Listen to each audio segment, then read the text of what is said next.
എൻ്റെ പേര് ഗ്ലസി, തൃശ്ശൂരാണ് വീട്. ഇഗ്നുവിൻ്റെ 3rd സെമസ്റ്റർ MBA സ്റ്റുഡൻ്റാണ് ഞാൻ. കറൻ്റ് ഒരു വർക്കിംഗ് പേഴ്സണാണ് ഞാൻ. ഡിഗ്രി കഴിഞ്ഞ ഒരു ജോലിക്കാണ് ഞാൻ ആദ്യം ട്രൈ ചെയ്തത്.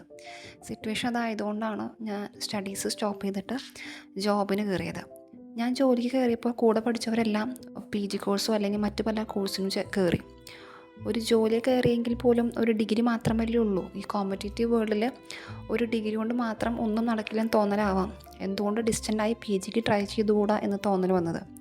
മാർക്കറ്റിൽ ഒരുപാട് പ്ലാറ്റ്ഫോം ഇന്ന് അവൈലബിൾ ആണ്. അത് ബെസ്റ്റ് എങ്ങനെ, ഈ ജോലി തിരക്കിനിടയിൽ എങ്ങനെയെന്ന ചോദ്യത്തിന് ഉത്തരം എന്ന പോലെയാണ് ഇൻസ്റ്റാഗ്രാമിൽ ലേൺവൈസിൻ്റെ ആഡ് ഞാൻ കാണുന്നത്. ലേൺവൈസിലോട്ട് വിളിച്ചപ്പോൾ കാര്യങ്ങൾ അറിഞ്ഞപ്പോഴാണ് ലേൺവൈസ് ചൂസ് ചെയ്യാൻ തീരുമാനിച്ചത്. റെക്കോർഡ് ക്ലാസ് ആയതുകൊണ്ട് ഒഴിവുള്ള ടൈമിൽ കാണാൻ സാധിക്കുമായിരുന്നു.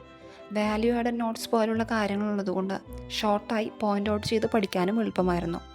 എല്ലാത്തിനും ഉപരി മെൻറ്ററിൻ്റെ സപ്പോർട്ട്. വാണിമാം ആയിരുന്നു എൻ്റെ മെൻറ്റർ. എന്നും എനിക്ക് ഓപ്പണായി പറയാവുന്ന ഒരു നല്ല ഫ്രണ്ട്. എല്ലാ വീക്കിലും എന്നെ കോൺടാക്റ്റ് ചെയ്ത് എനിക്ക് വേണ്ട കാര്യങ്ങളൊക്കെ വാണിമാം ചെയ്തു തന്നിരുന്നു.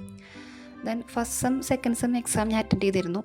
സെക്കൻഡ് സെം എക്സാമിൻ്റെ ടൈമിൽ ലേൺവൈസ് കൊണ്ടുവന്ന previous year question paper analysis അത് വെരി യൂസ്ഫുൾ ആയിരുന്നു നമുക്ക് എക്സാംസിനൊക്കെ. പക്ഷേ അവർ ആ ടൈം അപ്ലോഡ് ചെയ്ത ടൈം അത് മാത്രമാണ് നമുക്കത് ഒന്നും ആവാതെ പോയത്. കാരണം എക്സാമിൻ്റെ തലേദിവസം അല്ലെങ്കിൽ എക്സാമിൻ്റെ മോർണിംഗൊക്കെ ആയിരുന്നു ആ വീഡിയോസ് അവർ അപ്ലോഡ് ചെയ്തത്.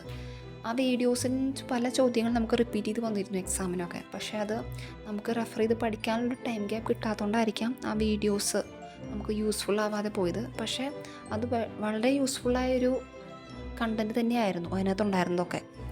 പിന്നെ അസൈൻമെൻറ്റ്സിൻ്റെ ഗൈഡ് നോട്ട്സ് ഒക്കെ നമുക്ക് ആപ്പിൽ തന്നെ അവൈലബിൾ ആയതുകൊണ്ട് നമുക്ക് റെഫർ ചെയ്ത് എഴുതാനൊക്കെ എളുപ്പമായിരുന്നു.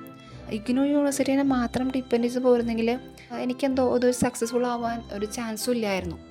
എന്നാൽ ലേൺവൈസ് കൂട്ടുള്ളതുകൊണ്ടാവാം എനിക്ക് പേഴ്സണലി ഇത് പാസ്സാകുന്നൊരു കോൺഫിഡൻസ് വന്നത്. Anyways, thank you Learnwise.